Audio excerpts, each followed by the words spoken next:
Hi, I'm Dawn Montefusco, and this is Write Because It Matters. And today we have Brooke Warner, who is a woman with many talents. She's a true Renaissance woman.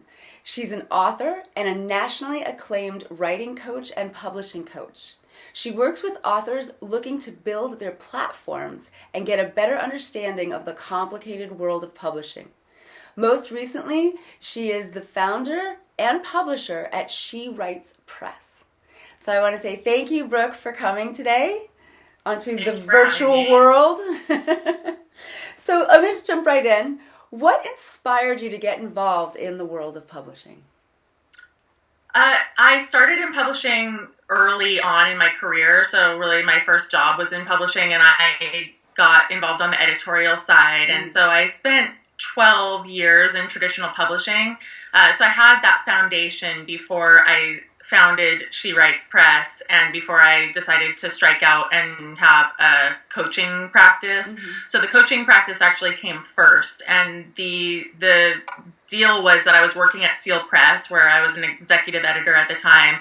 And I really, it was kind of a money-driven thing for me. I was not making very good money. I was living in the Bay Area, and an agent friend of mine said, well, you should totally supplement your income by coaching because that's very similar to what you already do. And I never made that connection before, that really what a book editor does is coach writers. And so that was my entree into the coaching world. And then over the next years, the coaching itself was the thing that inspired me to found She Writes Press, because all of these authors were coming to me saying, I'm just going to opt out of traditional publishing. It's too difficult to get published. The world is upside down. I want more creative control. And at the time, all of those authors were self-publishing. And I was blown away by this because I had only ever been in traditional publishing. I didn't know anyone who wanted to self-publish. And so it turned my paradigm around in a big way. And it also made me realize that the frontier of publishing was in alternative publishing and not in traditional publishing. Because in the meantime, the attitude in the traditional publishers where I was working was very much like the sky is falling, everything is crap. And meanwhile, over on the non-traditional side, things were really exciting and fun. And so I started She Writes Press as a non-traditional publisher. We consider ourselves a hybrid. But I left traditional publishing because I just felt that there was more enthusiasm and creativity for me happening in the non-traditional side. Yeah, I'm amazed at how, when you say enthused, at how much energy self-publishing coaches have, and now authors getting very excited about little things like they get to choose their cover for their book. Yeah, well, there's a lot more creative control, and I am a firm believer that having experts in your corner is huge when you're working on your book, and you really need to follow the rules of publishing. But there are so many creative people, and creative people get into wanting to have their books done. And so I think that when they feel that they're a true partner in the process, it's a much better experience. That's great. And can you tell us why it's important for an author, and I'm going to say this right, to build a platform? And what does that mean? Because I know that when I'm helping writers or talking to writers, they don't understand that. And I've heard that from agents. Well, it's really great for an author to have a platform.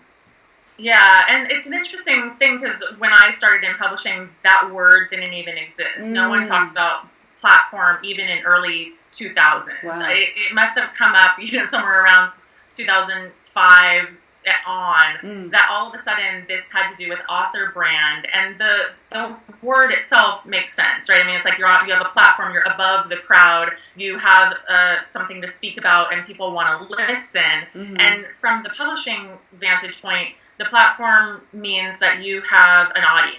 That's really all it means. It means that you have the capacity to connect to an audience. You already have an existing following. You have social media. So people who have no platform or people who don't have a website, don't have social media, aren't speaking.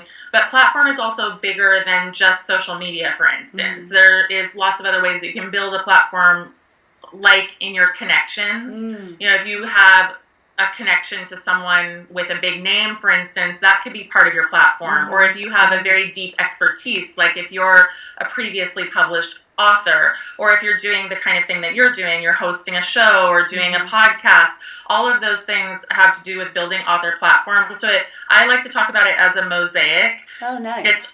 It's many things. Yeah. And the editor's job is to look at that and say, okay, this merits us taking the risk on this author to publish them because their platform is good enough. But then on the flip side, with self-publishing or with hybrid publishing, if you're doing a non-traditional publishing, platform still matters because you still want to be cultivating an audience. Right. Because without a platform, you're kind of publishing to like your snail mail list, and that just is not.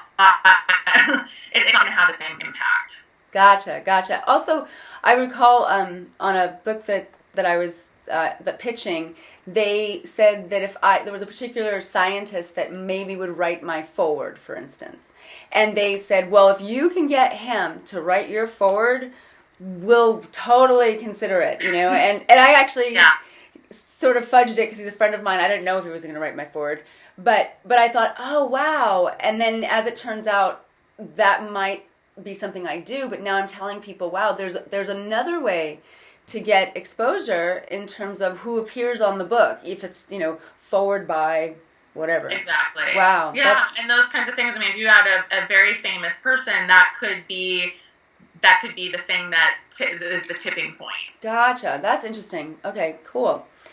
And publishing is changing so much right now, as you've mentioned, and you've sort of tracked it over the years, even where the word platform came from. What do you see as the future of publishing? I think the future of publishing is in the non-traditional space that I'm in. I really do. I think that traditional publishers are here to stay. It's not that I think that traditional publishing is necessarily going anywhere as an entity, but it is consolidating. So Hachette just bought Perseus, which was like a big deal in the publishing community because Perseus is a very big publishing company, and Hachette is one of the big five. And there's been all of these acquisitions over the last couple of years. Penguin and Random House merged, right, to become Penguin House. That's great. And those kinds of, I believe that those mergers and acquisitions are not good for authors because it means that authors have fewer and fewer traditional choices, and it means that the value of author platforms skyrockets. You have to practically be famous these days to get a book deal. And yet on the non-traditional side, things like She Writes Press, what I do, there are many models like ours coming up all over the place to help authors publish well and to make inroads in traditional ways with non-traditional models. And then there's the self-publishing side, which I think is also really booming. And the thing that I'm encouraged by on the self-publishing side is that it seems to me that authors have higher standards and that instead of like 10 years ago, people were just self-publishing and not doing a great job. Now I really think that self-published authors are taking themselves seriously. They're hiring teams. They're publishing well. So the future of publishing is really more about leveling the playing field. And I think that we will see a point at which readers don't care. I mean, they already don't to some extent, but even more so don't care who the book came from, who it was published on, and it will really be about the content and the author's message. And that's what I hope to see, because I think that the author brand and author platform thing has sort of diluted some of the more important books that should be out in the world, because there are these beautiful books that can't be traditionally published. And so it's encouraging because people are saying, well, okay, we're going to do it anyway. That's great. Nice. Yeah, I think it's a positive. Yeah, I actually like that a lot. Can you talk about the benefits of people having just one book under their belt? The benefits in terms of having one book under your belt and then what that does for you. Yeah, as an entrepreneur, I have there's a celebrity, there's an athlete, there's an artist, and they're not aspiring to keep writing forever.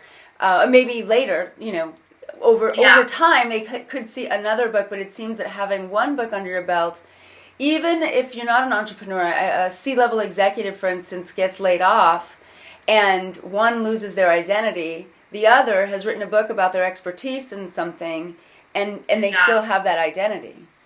Yeah, I mean, what you just said is exactly it. So an author who publishes a book has that expertise, and that carries with them forever. I think that it gives you a certain legitimacy. So whether you're an entrepreneur, but this goes for memoirists and novelists as well, because we work with a lot of memoirists and novelists at She Writes Press, and it opens doors for them, you know, for speaking opportunities, for social media, just being able to say that you have this book, broadening your audience. So I certainly think that only publishing one book is a fine strategy, but mostly for what I say to memoirists and novelists who really want to build themselves is that they might want to think about a second book. Yeah, I agree.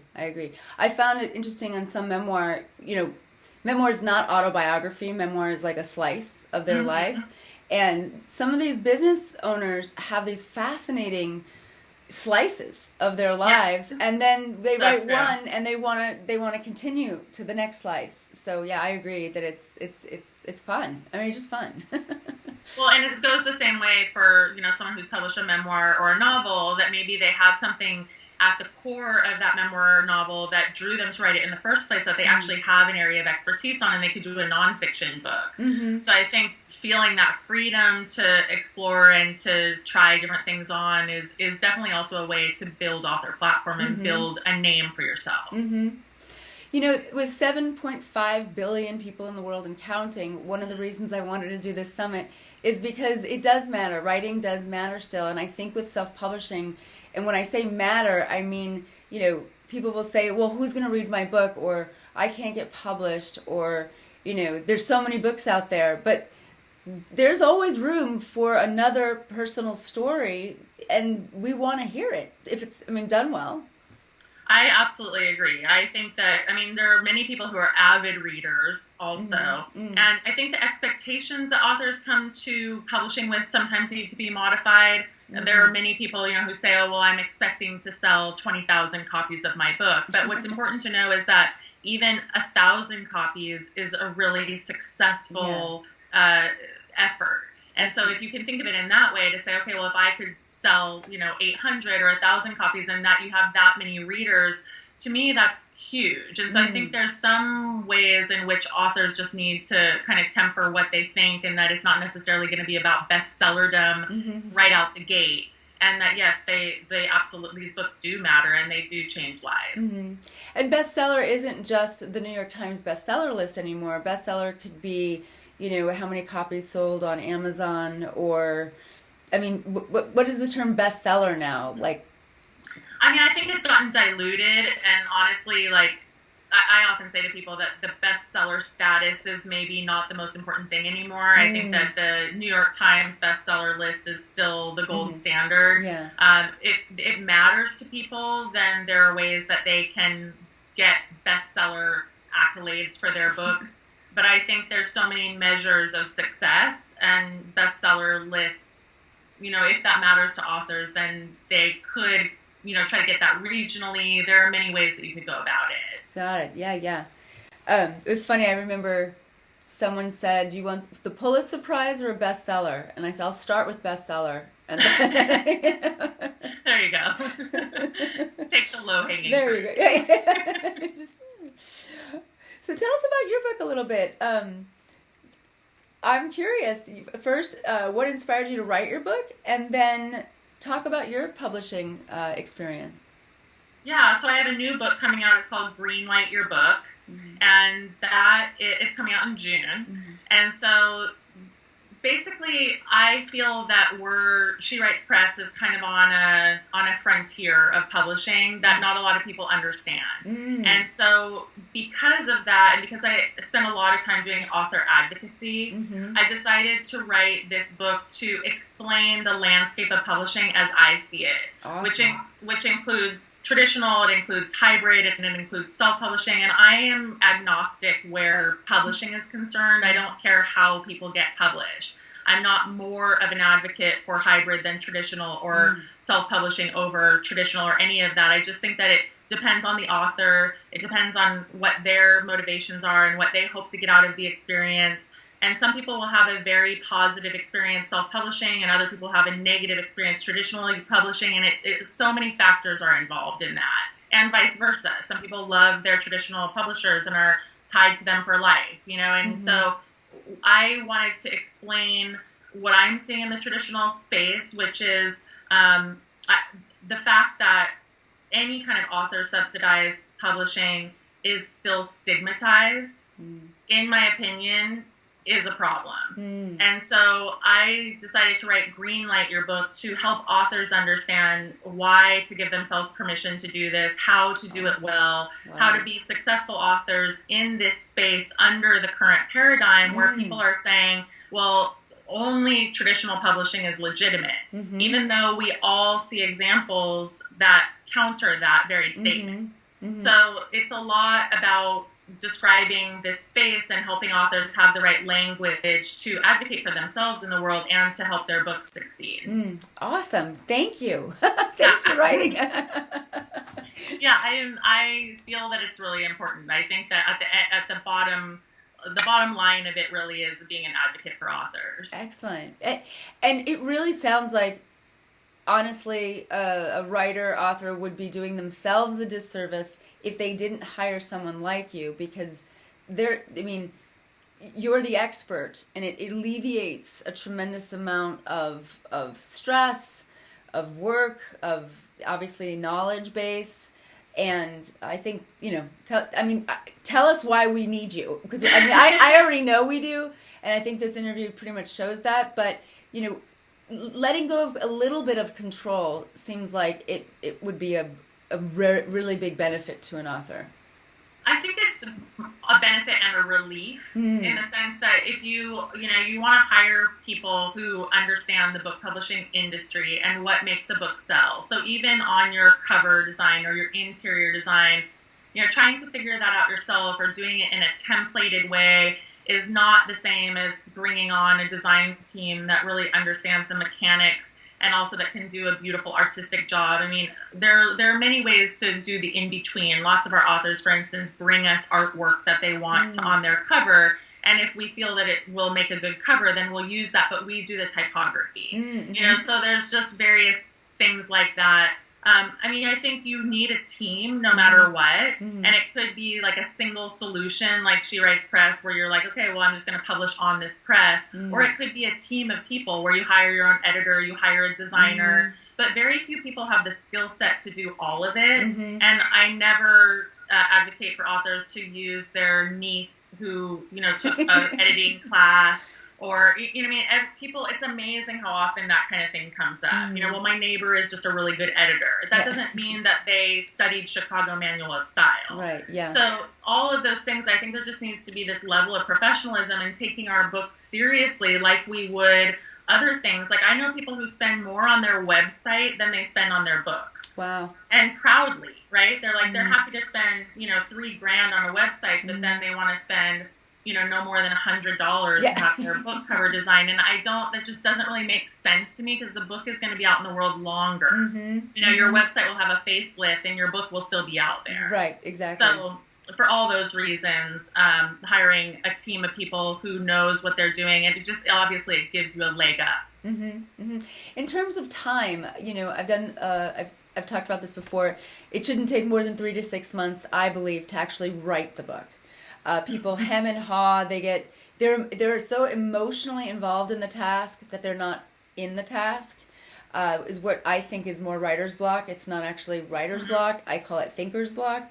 But how long do you, say someone has had an idea, they get it, they just have to buckle down. What's your average, not a novel per se, just, a memoir, which could be emotional, but, not fiction, but for nonfiction, how long would you say a person should spend writing the book versus publishing the book? It's important what you said. I mean, it totally depends on the book that you're writing.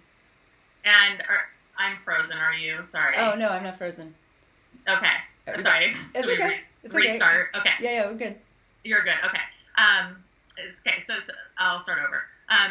It totally depends on the the kind of book that you're writing. I mean, because I work a lot with memoirists, Mm-hmm. I know the struggle to complete a book. I mean, I actually teach a course called Write Your Memoir in 6 months. Nice. And only about 10% of our students can actually complete the memoir in that period of time because of the emotional stuff that comes Mm-hmm. up. Mm-hmm. So I think that oftentimes it can and maybe should take longer to write a memoir because of what you're processing and figuring out how to write. Mm-hmm. You know, if that's needed to be done. Yeah.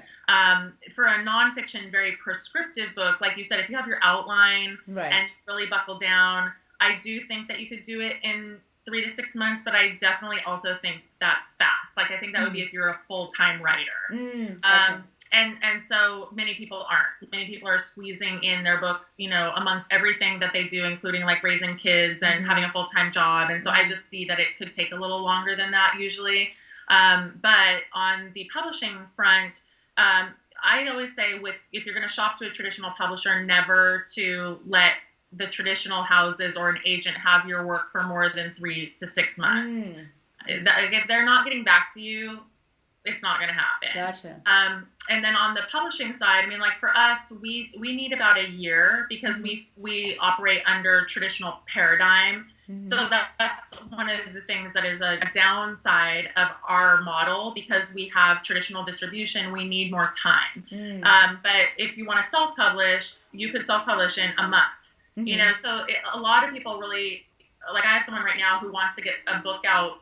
It's kind of about politics, and he's very liberal, and he wants to, you know, like get this very intense message out about Donald Trump, and he wants to get it out before the election, obviously. Yeah. So we're going to really rush to get this book out in the next month, and it's not even in production yet. So It's kind of cool. I like that we have all these options. That's excellent. Wow. Yeah. I love that. I mean, I'm just, you threw me off there. I'm like, yeah, let's get that book out. Enough about that. So tell us about your offer and your free gift. You've got a wonderful, we've got a link. By the way, everyone who's watching this, as usual, I have all the links to She Writes Press and to SheWrites.com, which is another, tell us a little bit about the difference between the two. I know She Writes Press is a publishing. What about SheWrites.com? Let's answer that. SheWrites.com is kind of like it's a social media platform for women writers, and so it is like Facebook. Obviously, the functions are different, but you can have a profile. It's free to sign up. You can be in groups. You can friend people. You can post blogs on that site, and then we can feature them. So in that way, it has a sort of Huffington Post component to it. Yeah. But it is the biggest online social platform for women writers in the country. Excellent. And so that already existed. SheWrites.com, Kami Wyckoff founded that in 2007.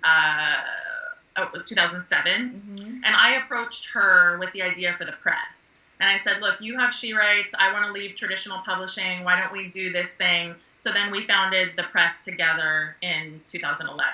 That's great. Yeah. Do you work mostly with women writers when you're publishing? Yes, only. The She Writes Press is only women. Excellent.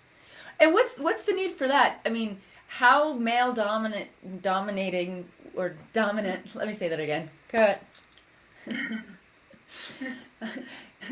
Sorry, I'm still laughing about the Donald Trump thing. I'm sorry. Like I need that. I'm like, yes. Okay. Tell us a little bit. Well, let me do this pause. I'm supposed to pause when I edit. Tell us a little bit about why you focus on publishing women. Mm-hmm. Well, I mean, I came out of Seal Press, which is also a women's press, and I was there for 8 years. And that experience showed me very much how necessary it is to have spaces for women, the importance of just having a platform that champions women's voices. In the traditional space, men do get published more than women. They win more awards. Wow. there's just there is absolutely sort of this ingrained male dominant culture in publishing, and yet more women work in publishing, more women write. Wow. And so there is a disconnect there. So for me at She Writes Press, it was an extension of Seal Press in a sense that I was already doing this work with women for all these years. And we wanted to have a space that was women only. And it is wonderful because it's very supportive. The community, they know each other. They have a private Facebook group. They champion each other. They promote each other's books. And so we have this publishing company, but it's also very much this community-based, supportive environment for the women writers. That's great. Thank you. I actually didn't realize it was that extreme. And I bet you we start... I've not stuttered this much in any interview, so it must be my cold. So we're going to pause for a second, and then I'm going to say thank you so much for creating this as a platform and a space for women to express themselves. That really touches my heart.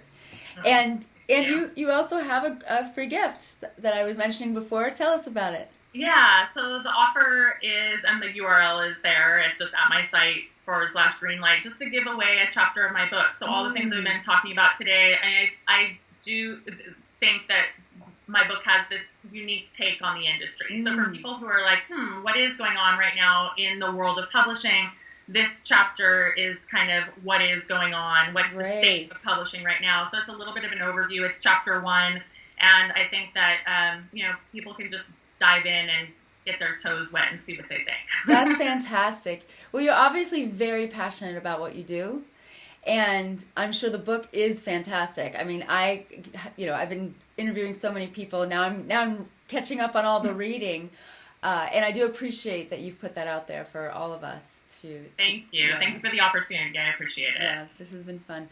Anything else you want to tell the world while we're here? About anything going on with any events, any classes? You said you give that 6-month publishing class?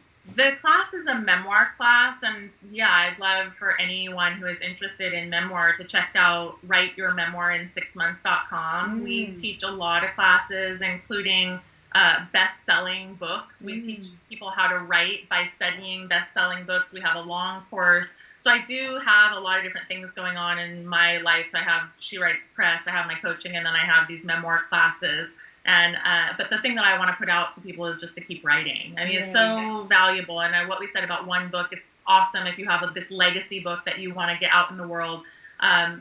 And do it. And then when you do it, you'll catch that bug and probably surprise yourself by wanting to write a second book. That's great. Thank you so much, Brooke. This has been just such a pleasure. Thanks, Dawn. Thanks for having me. Okay, and I will put all those links on this page, so everyone, you'll have it all right there. And check out Brooke Warner, her book, her classes. And thanks for coming. This has been Write Because It Matters, and we'll talk soon. Okay, bye. Bye.